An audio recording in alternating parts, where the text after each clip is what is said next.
आकाशवाणी गोरखपुर से क्षेत्रीय समाचार।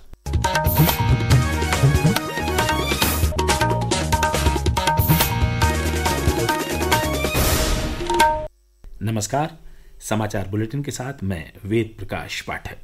प्रधानमंत्री नरेंद्र मोदी ने आज नई दिल्ली में कर्तव्य पथ पर कर्तव्य भवन 3 का उद्घाटन किया। उन्होंने नए भवन का निरीक्षण किया और उसकी विशेषताओं के बारे में जानकारी दी। यह भवन सेंट्रल विस्टा परियोजना का हिस्सा है। प्रस्तुत है एक रिपोर्ट।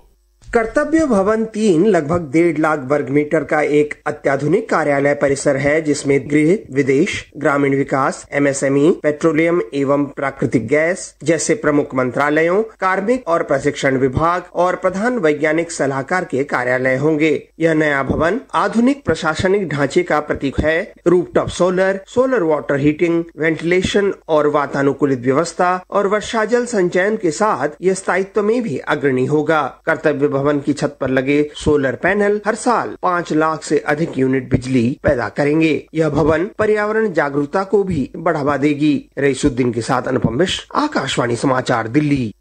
कर्तव्य भवन के उद्घाटन पर प्रदेश के मुख्यमंत्री योगी आदित्यनाथ ने एक सोशल मीडिया पोस्ट के जरिए प्रधानमंत्री के प्रति आभार जताया है। उन्होंने कहा है कि यह भवन कर्तव्यनिष्ठ शासन की नूतन दृष्टि और प्रशासनिक दक्षता के नए संकल्पों का सजीव प्रतीक है। मुख्यमंत्री योगी आदित्यनाथ ने आज नाथ नगरी बरेली में 2,264 करोड़ की लागत की 545 विकास परियोजनाओं का लोकार्पण और शिलान्यास किया।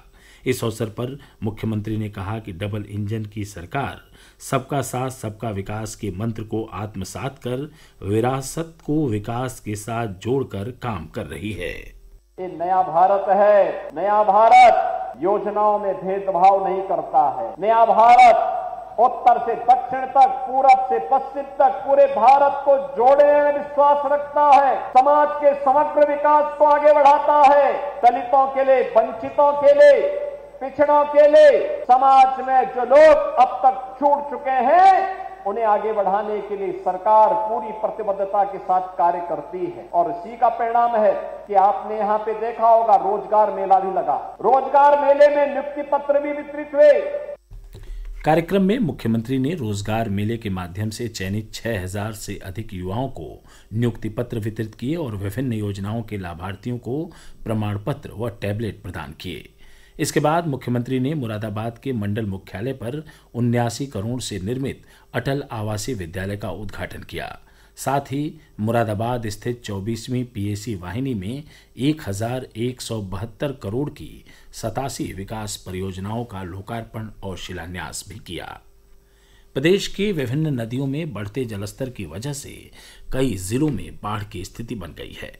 प्रशासन की ओर से प्रभावित लोगों को सुरक्षित स्थानों पर पहुंचाया जा रहा है। अयोध्या में आज सरयू नदी के जलस्तर में बढ़ोतरी दर्ज की गई, जिससे वहां बाढ़ की स्थिति बनी हुई है। वहां प्रशासन अलर्ट मोड में है। वाराणसी में आज गंगा और वरुणा नदियों के बढ़े जलस्तर के कारण नदियों में तैराकी पर प्रतिबंध लगा दिया गया। इसके साथ ही बाढ़ प्रभावित क्षेत्रों में जर्जर मकानों में रह रहे लोगों से अपील की गई है कि वे तत्काल मकान खाली कर बाढ़ राहत केंद्रों में शरण लें। उधर बलिया में आज गंगा नदी के जलस्तर में लगातार वृद्धि से शहरी इलाकों में रहने वाले लोगों की भी परेशानी बढ़ गई है।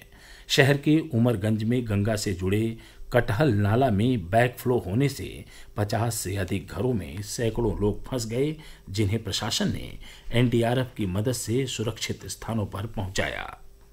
संघ लोक सेवा आयोग यूपीएससी ने शैक्षणिक और व्यावसायिक संस्थानों के लिए अपने क्षेत्र से संबंधित यूपीएससी भर्ती विज्ञापनों के बारे में सीधे ईमेल अलर्ट प्राप्त करने की एक नई सुविधा शुरू की है। नई आउटरीच नीति के तहत ईमेल अलर्ट सेवा की सदस्यता लेने के इच्छुक संस्थान वेबसाइट ra-upsc@gov.in पर सदस्यता अनुरोध यूपीएससी भर्ती अलर्ट विषय पंक्ति के साथ अनुरोध भेज सकते हैं। प्रदेश की महिला कल्याण, बाल विकास एवं पुष्टाहार विभाग के मंत्री बेबी रानी मौर्य ने आज अयोध्या में प्रभु श्री राम लला का दर्शन पूजन किया। इसके बाद सर्किट हाउस में पत्रकारों से बातचीत करते हुए उन्होंने कहा कि इस समय बच्चों को सुपोषित बनाने का एक पखवाड़ा चल रहा है। इस अभियान में जन भागीदारी आवश्यक है। सरकार का प्रयास है कि कुपोषित बच्चे सुपोषित हों और स्वस्थ बनें। इसके लिए सभी आवश्यक कदम उठाए जा रहे हैं। प्रदेश में चलाए जा रहे हर घर तिरंगा अभियान के तहत विविध गतिविधियों के आयोजन जारी हैं। इसी कड़ी में आज जौनपुर में परिषदीय विद्यालय के बच्चों ने तिरंगा यात्रा निकालकर राष्ट्र प्रेम का संदेश दिया। समाचार समाप्त हुए। नमस्कार।